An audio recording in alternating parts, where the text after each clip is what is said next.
Good afternoon, everyone, and welcome back to another Supercoach Insider podcast. My name is Swizz, here continuing on with our team and Supercoach discussions. We've got the St Kilda Saints up today. Jake from Saints TV, welcome, mate. Thank you, mate. Thanks for having me on. It's getting to that point now, mid-Jan, New Year's, Christmas, that's all in the rearview mirror, and I'm pumped for footy. You can almost feel it and smell it, can't you? Like, it's so close. Pre-season, pracky games are going to be happening very soon, and I'm excited to talk about the club with you.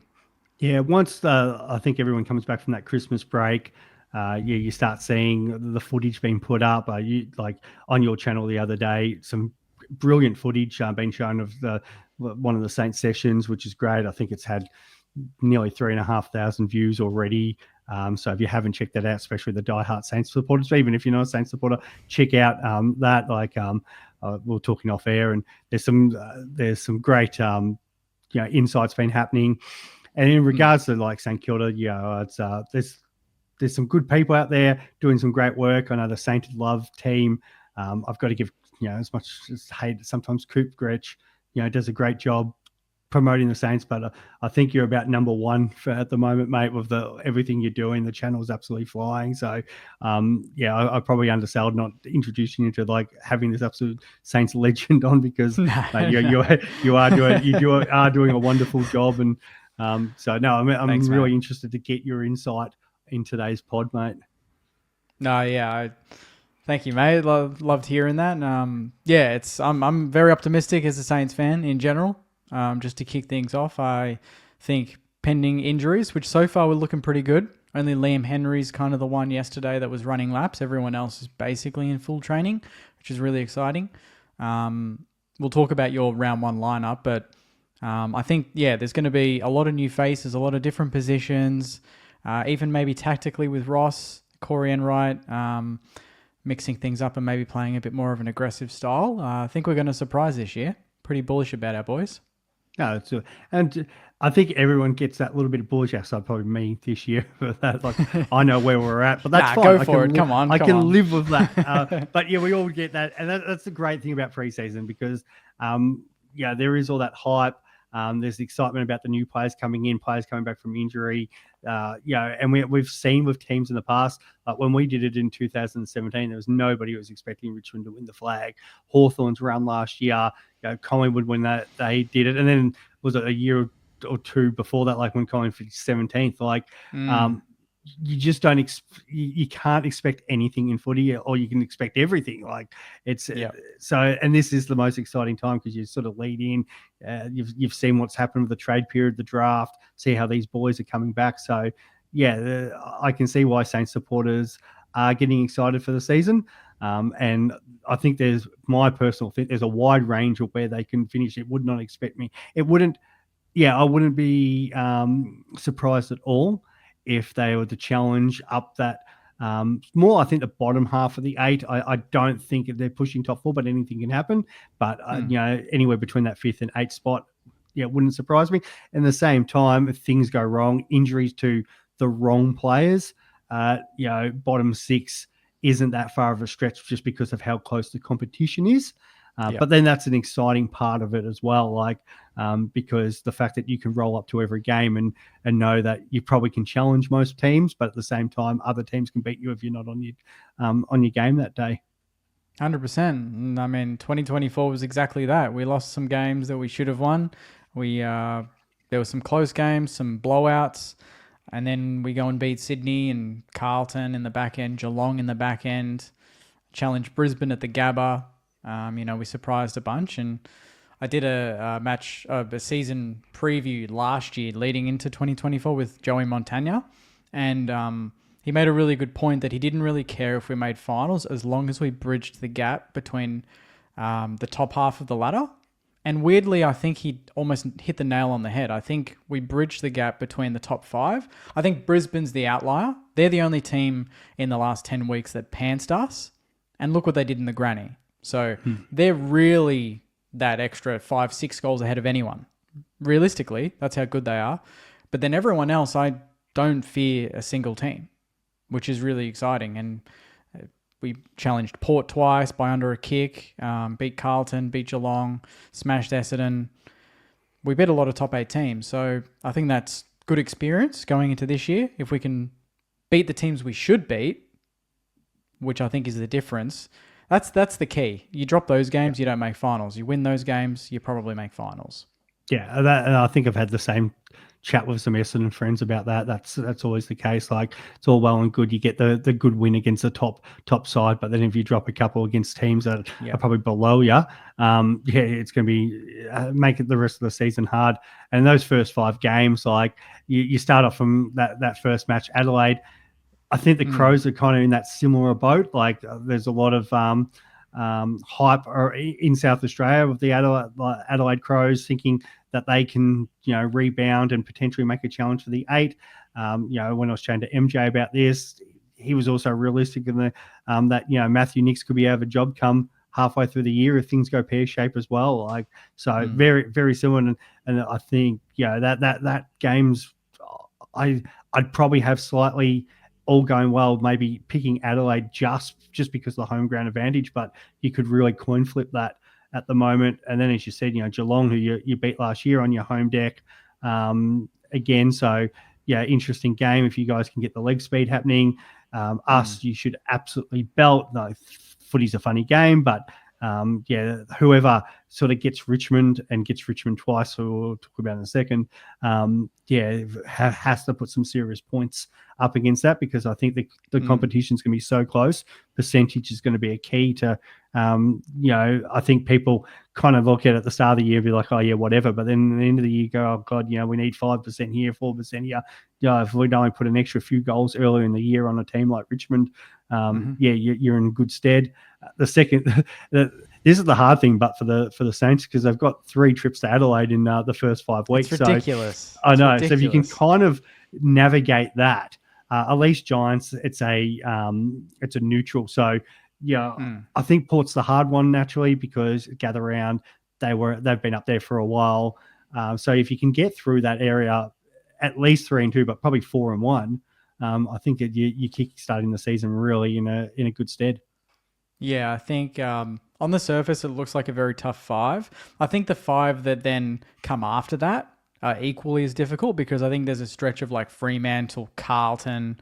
I can't remember who else is in there. Brisbane Lions. So I think that's even harder, to be honest. I think that might be trickier, but they might be more, because they're at Marvel, it kind of balances it out, and the MCG is the Carlton game. So that might make it easier. But when I look at those 5, I'm thinking Adelaide, we had them on toast this year until it started raining. We beat Geelong, we beat Richmond, we lost to Port by under a kick when we played pretty average at Marvel, and wouldn't surprise me if we beat them, but it is Adelaide Oval, so it's different. And then the Giants, we lost by 1 point to the Giants this year at their deck in a fight back in the last quarter in Canberra. So yeah, they're all tricky, but at some point, I've always said, if we're serious, we're going to be winning some of these games. And we've had a stretch of not being able to beat Port at Adelaide Oval. I think the last time we did that was 2020 in lockdown, when we played 2 games in the same week, 2 games in 5 days or whatever it was in Adelaide. We beat Adelaide, then we beat Port. So weirdly, it's kind of similar where we're playing them in close proximity. We're going to have to do it again. I'd love to pinch just one of them if we can. If we don't win either, I think that's a poor start. But yeah, I think for us to take that next step, we're going to have to beat the teams like Port and Adelaide away. It's the away wins that really build that belief. It's not just the home wins, is it? Once you start going to the Giants and winning, and going away to Geelong at the Cattery even is a tough away day. You go and pinch those games, you're like, okay, we're doing something here. But until then, it's hard to believe in top 4. Top 8, yes, but not top 4. And that's where, say, closing the gap on a team like Collingwood, who probably should improve this year again, and Geelong in a similar boat, they have had the ability to go interstate and win games. That's it. And that does make such a difference on your season, as you've said. And I feel a little bit for the Saints, because looking at through their draw, at least as you said, those harder games are in your own destiny because they are at Marvel. But you've kind of copped the easy games away and the hard games at home. So there's part of it goes, cool, you're in every game. Every game's of kind of, because of that, a 50-50, where sometimes you'd nearly prefer the other way. Go, okay, cool, we're going to drop Brisbane, we're going to drop this game, we're going to drop that game. But we're going to absolutely beat up on some of these teams at home, get the percentage back.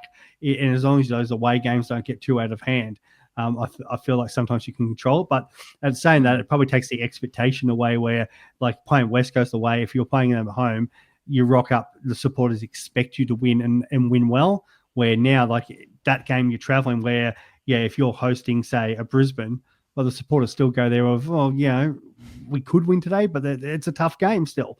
And I think, as you said, it builds that belief in the group. If they, still can get wins like that and go, okay, we played at home, but we played a really good team at home and we still beat them. I think that'll help grow the group going further. Yeah, and it's always a good sort of, bonding experience for the players. They can go away. Maybe there's a little bit less pressure not starting on the home deck in front of a big crowd. But it's funny how it works. You win round 1 against Adelaide, and then you got 2 at Marvel, 2 winnable games. The crowd's going to be up and about. Like if we beat Adelaide away in round 1, guaranteed this Saturday night against Geelong round 2, that's going to be almost a full house. Yep. And it's just funny how football works. It takes one little moment, one win, and then you build so much energy. Look at what Hawthorn did. It took one, and then they just got on a roll. That's what I want us to do. And you're right, because it is the first game against Geelong, so and on Saturday night it should be a big crowd anyway. Yeah, anyway. But if you go 2-0, that game against Richmond as an away supporter, I'm struggling to get tickets for that because there will be 50,000 Saints supporters smashed into that stadium. But if you go loss Adelaide Geelong, there's probably 35 to 40, and now all of a sudden there's more Richmond supporters than what would have got the opportunity to go. So, and then that just changes things because even though you're playing a bottom team, you don't want to be kind of close at 3/4 time because now, the crowd's maybe 65-35.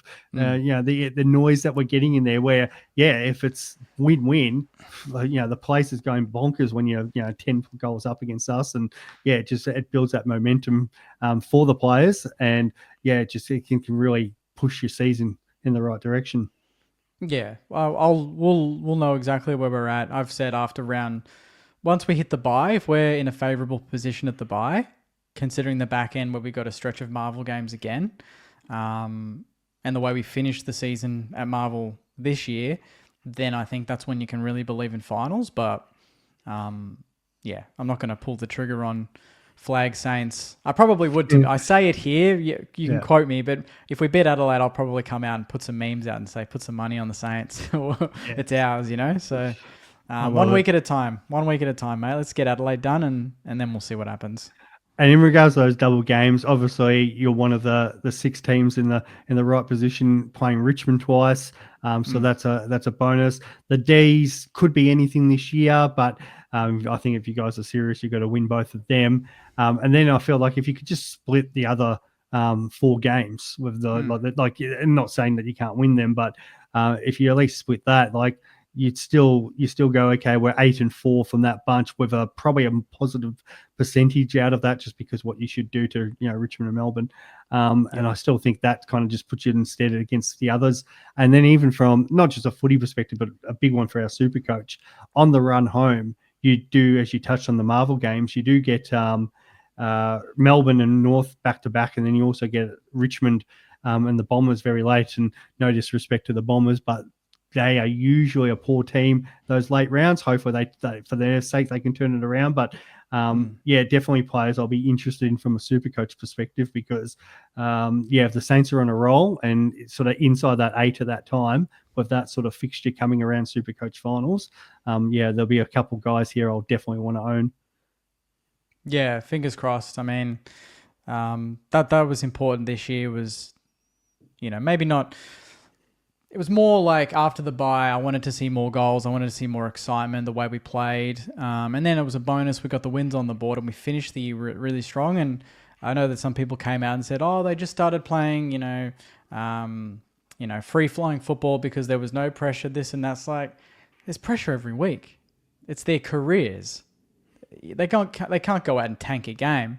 They might get delisted at the end of the year. Ross might lose his job if we get pumped by 100 points every week. There's pressure on all angles. So I never buy into that stuff. So I fully buy into the back end of the year is the Saints that Ross wants. That's the football we want to play.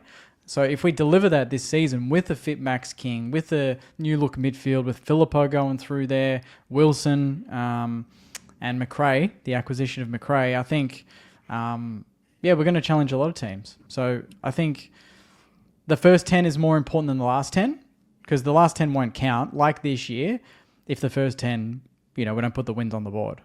Yeah, 100%. All right, I'll go through that 23 that I've got at the moment. Webster Wilkie, one of the most underrated defenders. I think him and Sam Collins probably share that title. They're both fantastic fullbacks and probably don't get the applause of some of the others. I've got Cameron in the back line, friend of the show, because he has been training there. I had heard reports that he's been training down the back line. And a bit of reports about Marshall doing some more work up forward. So maybe there's some thinking there. Also, with the loss of Josh Battle, they're obviously looking to try to cover that some way. So that is what I've heard. I'll see if you've heard different soon. Sinclair Howard, Wanganeen Malira, Mason Wood. I kept tossing it between him and Darcy Wilson, but I think they'll obviously both spend time on the wing. And then maybe they both start with Liam Henry, obviously still coming back from injury, and he could obviously come off from the bench. Winghagen at the bottom in the mid.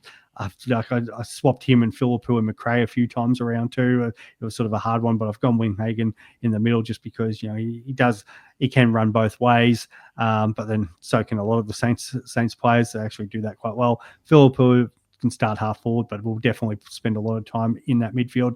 King, Brad Hill, another one that can kind of swap with Henry and Wood and Wilson, but just because of his age now, I think they'll probably take a little bit more care compared to some of these other boys. Higgins, Sharma, Owens, and then we've got Marshall, Sinclair, McRae. Oh, actually, no, that should be Jack Steele. My apologies. Jack Steele, and and Travola, Wilson, Garcia, and I've put Boyd, even though he doesn't appear on the Supercoach at the moment. They did sign. There's some conjecture if actually the contract's gone through because probably Supercoach haven't updated this, but they've signed him as the ruckman. So there is a lot of talk about. I think Dobson will probably get the time to develop. Boyd will be the one that comes in. He's probably more got a little bit more forward craft there, and Marshall will still start the ruck, but to give King and Sharman a bit more help there, he'll spend a bit more time forward than he has in the past, and that'll allow Boyd to go kind of in the ruck there. Stocker could have easily started on. I could have gone, I think, Burns, Butler. There's a few names there, but I've gone Stocker as the sub. So that's kind of where I've ended up at. Not bad. I know a lot of people would be surprised not to see Dan Butler there because we're so used to having Dan Butler and Jack Higgins in the same team. But I do agree that he's under the pump. His last couple of years haven't been his best. So with the youth coming through... and I'll interject there. There might be a little bit of bias there too, just because obviously all I support. So at least you keep at least you and I'll admit it too. I was probably when I was on the 50-50 call of a couple of these, I was like, you know what, Dan Butler, you can get on my side. I've still got a soft spot for Jackie Higgins, so he was never leaving. But that's fair. I think Ari Shawmaker is an absolute, not an absolute lock, but he's probably the sleeper of that half back line. Where Caminiti might be. I dare say he would go where Howard is, and Cal Wilkie and Howard kind of take the fullback and then the second tall, while Ari can kind of float and be a rebounder with Sinks and Wanganeen Malira, but that's obviously a very offensive half-back flank, probably the most offensive you could possibly get, whereas yours, I know, is a bit more defensively minded, which is good. Caminiti, I think he'll play both ends. I think he's very much going to be the type that's just where we need him. Which is kind of how Josh Battle was for the first couple of seasons of his career until we kind of settled him at that centre half-back position before he left. What else we got there? So, the back line's pretty solid, apart from, maybe Caminiti for Ari, or they'll just kind of rotate depending on the two. Mason Wood, Windy in the guts, Liam Henry on the wing. I think Liam Henry's definitely half forward. I think where Henry is, I would put Wilson. I think Wilson is not a bench player now. He's an absolute starter. Especially he's put on size, but he also broke his 3K time trial record last week. So he's He's getting bigger, but he's not getting slower. So that's Yeah. dangerous for the competition. When we drafted him, I said to on the podcast, on my show, he reminds me of Paddy Dangerfield, which is a lot of people took by surprise. They're like, nah, he's skinny, and this and that. It's like, no, he's got that explosive pace. Danger is big, but he's not like huge big. You know what I mean? He's just really fit. I just see Darcy molding into that type of player. And once he goes into the guts, I think we're going to see that. So I think Wilson starts. Apart from that, Filippo, I would, if he's not in the guts. He was a real hard one for me to kind of, because I'm like, if McRae kind of wasn't there, I just had him straight in the guts. But I was like, either one, I think that's kind of nearly interchangeable because McRae can play half forward as well. So I think it's probably for the expense of Windy. I think Windy goes to the bench. For maybe Travaglia, we're not 100% sure, but I know Ross debuts a kid and plays him every week, and he's done that the last 2 years with Filippo and Wilson. His first round picks, he's played them every week and given them a chance. But maybe this year it could be different. So Windy to the bench, Filippo in the guts, and then for Filippo, who would I put at half forward? Well, you've moved Henry, I think, already. I moved Henry, correct. So Henry, King, Hill, Higgins, Sharman, Owens, I think that's spot on. I think that's exactly how it's going to go. And then Marshall, obviously Steele and McRae is a lock. Yep. And then, leaves the bench open for... I mean, I'm a big fan of Ronnie Burns, but I know Liam Stocker's been playing... He's been training a little bit in the guts from the footage that I've seen. Even Owens did some centre bounce work yesterday, which was interesting. So I think as much as Ross says that he's just a forward, I think there is going to be times where we're going to see a big body in the guts and it's going to be Mitch Owens, which is exciting. And then apart from that, Hugo Garcia plays. If we sign, if it's official, yes, Boyd would play, depending on what Ross wants to do with the ruck and if he wants to play row forward a little bit more. And then who else might be missing? Yeah, because I couldn't really work out an actual chop out if I didn't have Boyd there. Like, they're not obviously going to risk King. I think it would be Caminiti. Yeah, it'd have to be Cammer. Then would be the only other option. And I was like, if he's up the forward, that makes sense. Less if he's in the back line, because clubs don't like sort of mixing up with their structure to throw a guy in the ruck. It's so good to, like, when you've listed it there, it's so good to think that, Butler and Burns and these players aren't locks, because it's no disrespect to them. It's just battle for positions. It's quality of the list and having everyone fit. Like you said off air, if 1 injury, 2 injuries hits before round 1, it makes things almost easier for the coaches. But we don't want it to be easy. We want the boys to be fighting and scrapping at training, and not being guaranteed a position at this time of the year. They need to fight. Everyone does, from the best player to the worst player. They all need to be fighting. No one there is a guarantee. So it's literally the difference between, say, Sydney and Carlton last year. Sydney. Yeah. Like, what do they play? Something like 27 players up until the bye or something, like ridiculous like that. Like, they just didn't have injuries. So anybody who's coming in has to put on their best show, because otherwise they're out next week. Where Carlton probably on the real unlucky side, where they're nearly trying to find players, and obviously other teams go through injuries. So I'm not just pointing at them, but you're losing key players, and then players that people are like, oh, why is he in the team?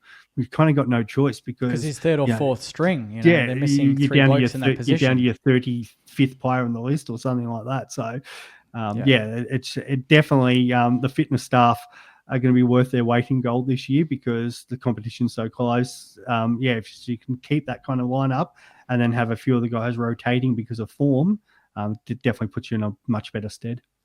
Yeah, no, overall, like, it's not far off what I think would be a round 1 lineup. It's exciting nonetheless. Like, there's no one there that I think, they're a dud. That, like, if I go back even 4 years, there's a guarantee 1 or 2 blokes that every sane will be like, how is he getting a game? Yeah. Whereas now it's like, everyone's got an argument. Stocker's got an argument. You got reasons why Butler could get in the team, but reasons why he won't.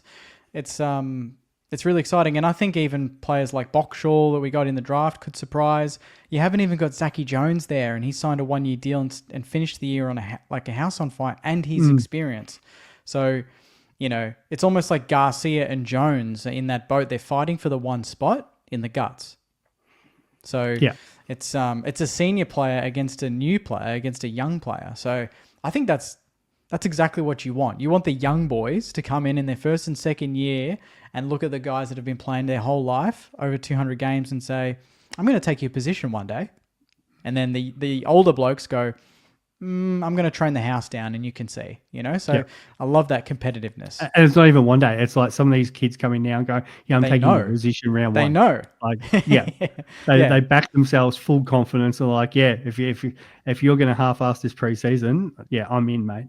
Like you look at Brad Hill and Mason Wood, and honestly, Travalia and Wilson are pretty much the two that are like, yeah, we'll be taking your positions full time in the next 5 years. Yeah. That's the wings done. That's sorted.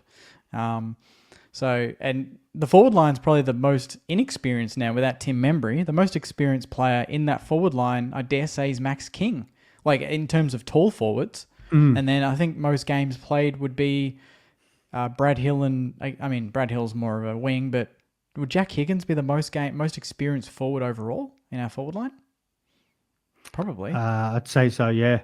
Jack Higgins or Dan Butler, depending on who's played more games. Butler would have played more games. Butler, yeah. So it's I think we're the third or fourth youngest list now. Yeah, you're right. Right, like I'm looking through some of these Saints games from this year that I've left out of that lineup, and yeah, like Butler played 16, Burns 15, Jack Carroll 15, Zachy Jones 13, Hunter Clark 11, Paddy Dow played 10, Zane Cordy played 8. Like all these guys potentially are lining up in your VFL come the first. Well, yeah, I think that's about round 3 for them. Yeah, so battle for spots is strong, and I think that's a really good sign. So, yeah. All right, I'll move on to some of these Supercoach targets for us and see what you think of these guys having a big year. We'll start the back line, and usually the way kind of Ross plays is he does like the ball in some of these guys' hand, and it's no surprise because there's teams have won flags for this, and launching from half back flank and that quick ball movement, which obviously we've talked about your wings, that if you get the right line where it might be Wanganeen Malira into Wilson into Hill, it's going to be hard to kind of stop if they're all sort of running at full pace down there. So you've definitely got some couple of really good half backs, especially the Jack Sinclair and Wanganeen Malira. I've seen Sinclair in a lot of starting teams at the moment. Absolutely finished on a house on fire last season, where other people are like Wanganeen. I can't say it kind of was a breakout last year, but it had hoping the breakout to uber premium and becoming one of those defenders.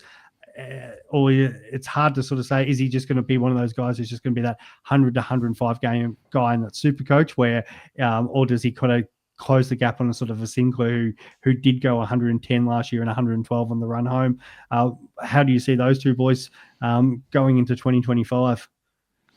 I've said from months ago that I think Naz could absolutely challenge for that All-Australian halfback position.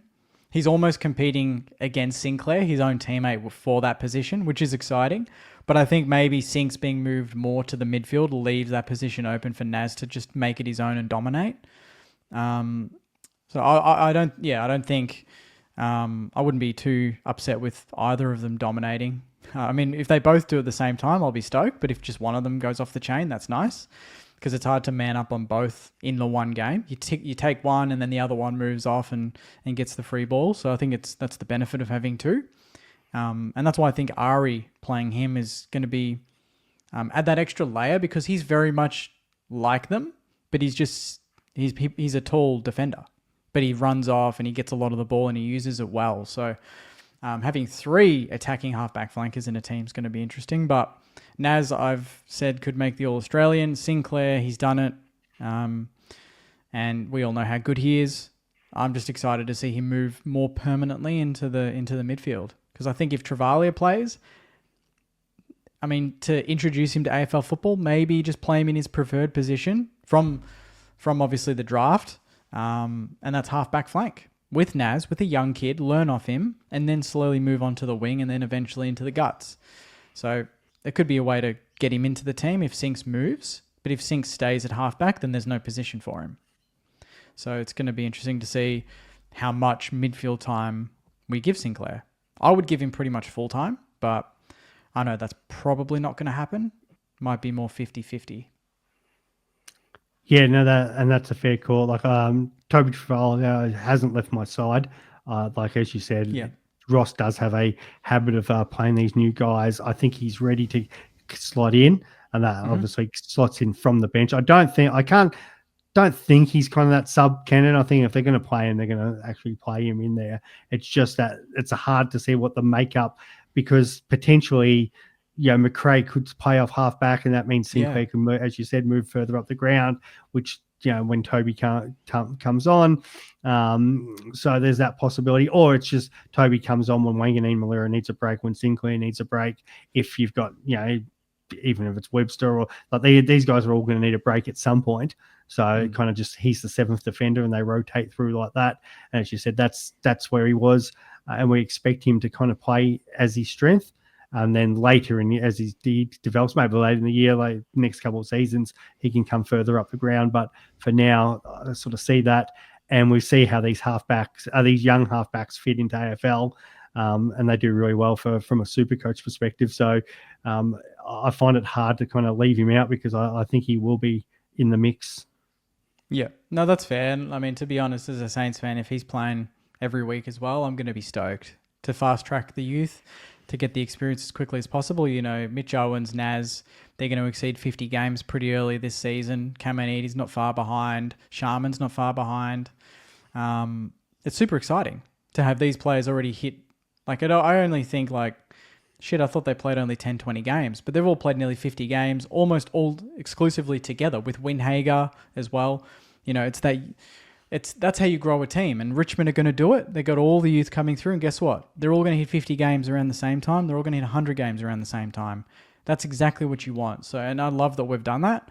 So I think you want to get Toby quickly up to speed with those players. So the quicker we get him to 20 games, 30, 40, 50 games with them, the better. So if he plays, he's deserved it, right? We're not going to gift games. We dropped Filippo for half the season to find form. So Ross is not adverse to doing that.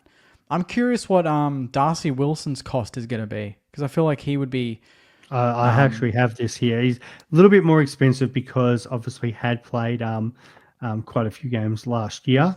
But what is he, 250, 300? No, he's... Sorry, I was scrolling back. I was looking on another page there. Darcy Wilson is 351 this season. So it's quite a bit more expensive than... He's the sort of guy that I really like as a draft smoky, because he is forward midfield listed this season. So definitely has improvement on his 65 starting average last year. Is a wing, so wings don't generally score the high points, but as you said, somewhere down the track. If you're in any keeper league, I'll be trying to get this kid early. If you're starting off, or even maybe trying to trade off someone to get him into your squad, because that transition, as you said, to full-time wing and then into CBAs, he's a potential unique gun midfielder for years to come. But from a classic point of view, I think it's going to be tough this year, just because of that 350. If it was 250 in that sort of 250 range, then sure, I'd happily talk more about him from that point of view. Moving down to that ruck position, we don't know yet.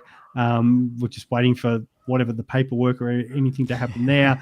But Harry Boyd does seem to lock at 99,000 this year. And if he's playing, he's going to get ruck time. That's just going to be a no-brainer, and I think most people are just going to have to lock him away as your R3. Even if he's not every week, it's just too cheap not to have cool, you get a loophole player, and there'll be plenty of games where he'll get the opportunity to play.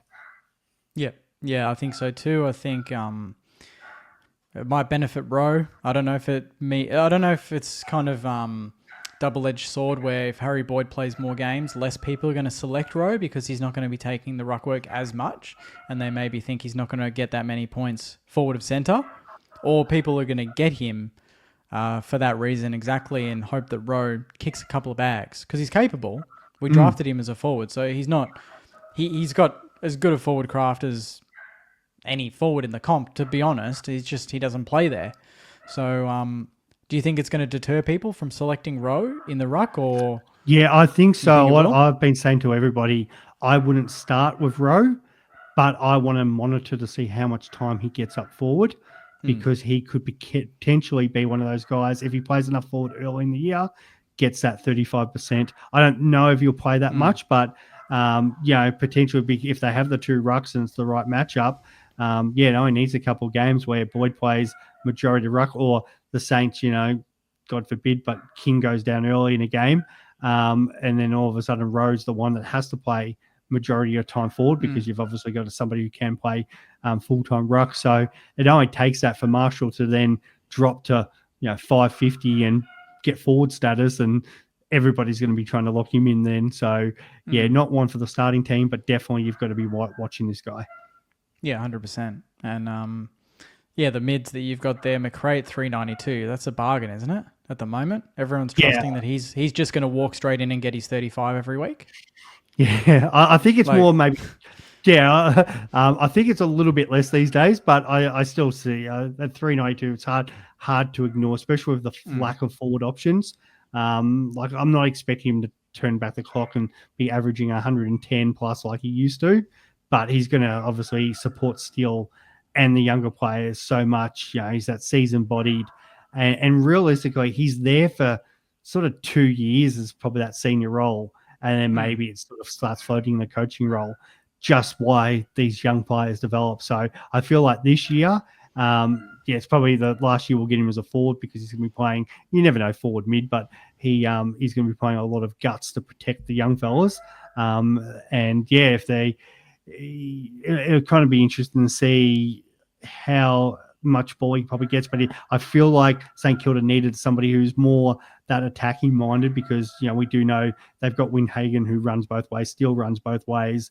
I feel like in the midfield they needed probably somebody who goes out and just worries about see ball, get ball, and that way, as an attacking option, he'll probably just run around and do his own thing.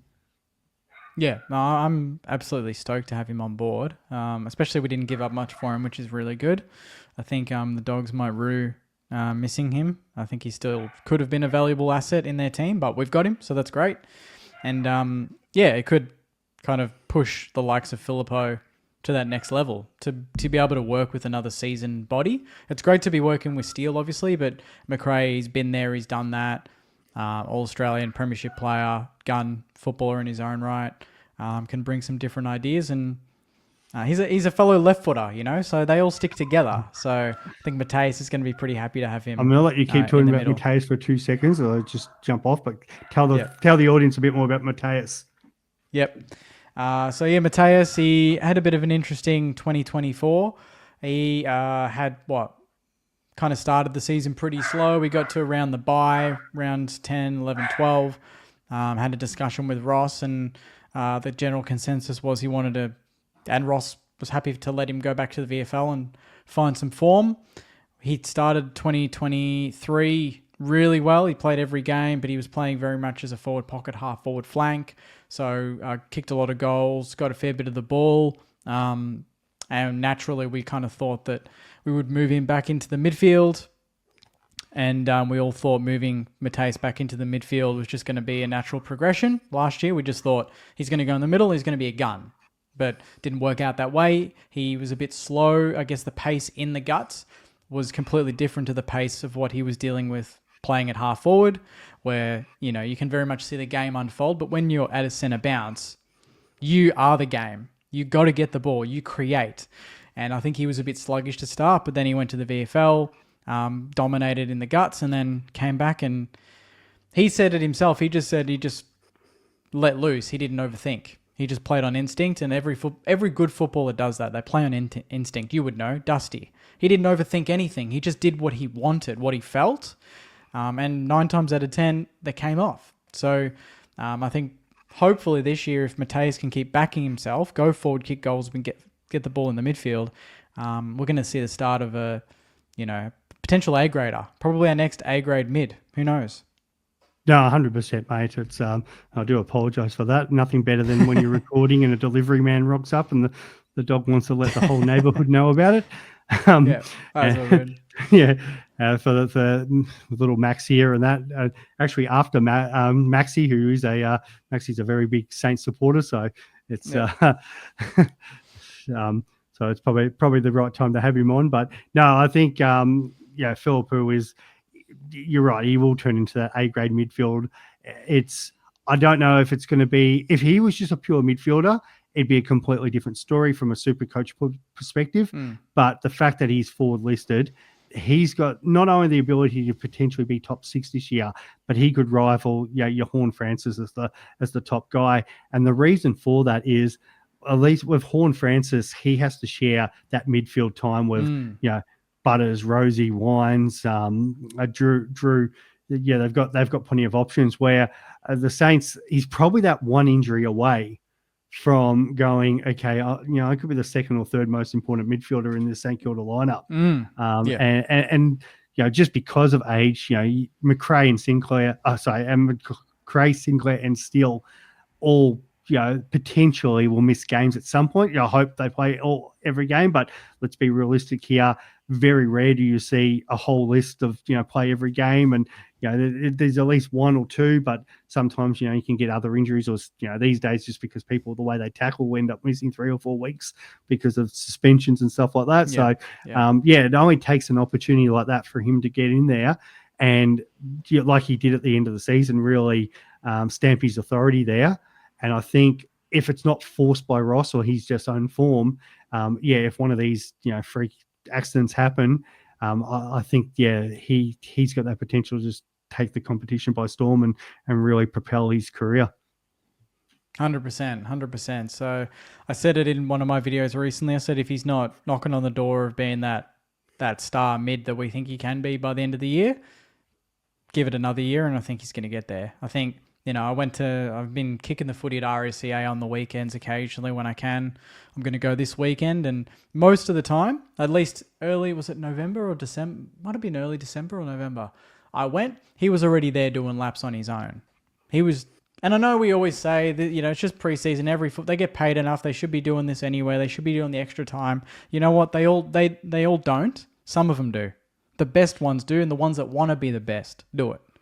Not everyone does it.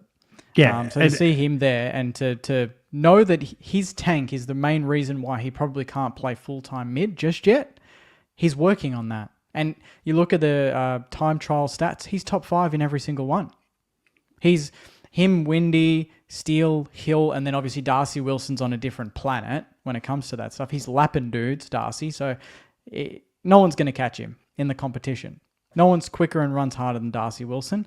But behind him, you got Philippou and Steele and all the other mids. So they're all working their butt off to go to that next level because that's our biggest weakness. And they know it. It's not a secret. Everyone knows. Get the midfield right. Get that right. And then the back line's solid. We're probably top 8 in defense the last 2 years pretty comfortably.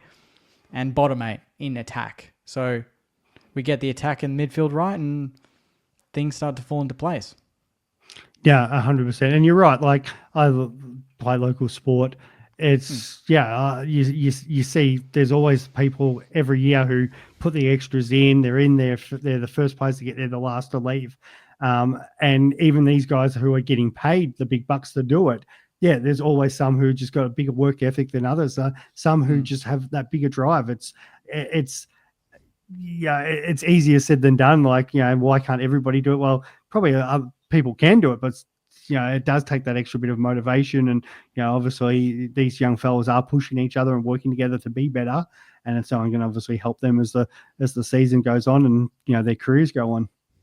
100%, and it just sets the example for the next generation of kids coming through as well. It's not, and I've said this many times, but the Travaliers, they're not coming in and just looking at Jack Steele as inspiration and McRae, seasoned bodies. Travalia's coming in and he's looking at Darcy Wilson, Mitch Owens, Naz, and Philippou working their asses off like they've been around for 10 years and thinking, geez, they're only 2 years older than me. Look at the work these guys are doing. That is the standard. You know what I mean? Mm-hmm. You're not relying on just the 200 plus gamers to set the standard at the club. If the youngsters are doing it, that culture, it speaks volumes. That's exactly what you want. So for Richmond, it'll be the exact same. It's not just the seasoned blokes. I mean, you're losing all of them anyway, but exactly. For the ones that are still there, it's not up to them to just be like, hey, I'm going to do everything. It should be the first, second game are coming in going, I'm going to set the culture too, because I am the culture for the next 10 years beyond the players that retire. That's like, 100%. Because if you're a young fellow, as much as like looking up to these, great names and your Steels and other clubs are the same boat, it's the guys who are probably directly, close to that age group. And for a lot of it, because, a lot of these kids do come from the same AGS and APS schools and stuff like that. So, you think about it when you're sort of that year 9, year 10, looking up to the year 12 boys. And in this case, like in the competition, a lot of them are like that. They come in and go, I remember being, as a bottom age playing up, or remember, these guys are the ones, running out and representing the school. And so they're the ones that probably have the bigger connection to.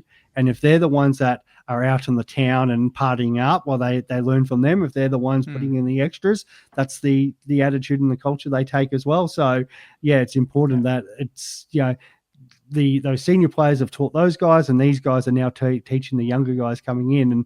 And that's the difference between, setting that culture at the club.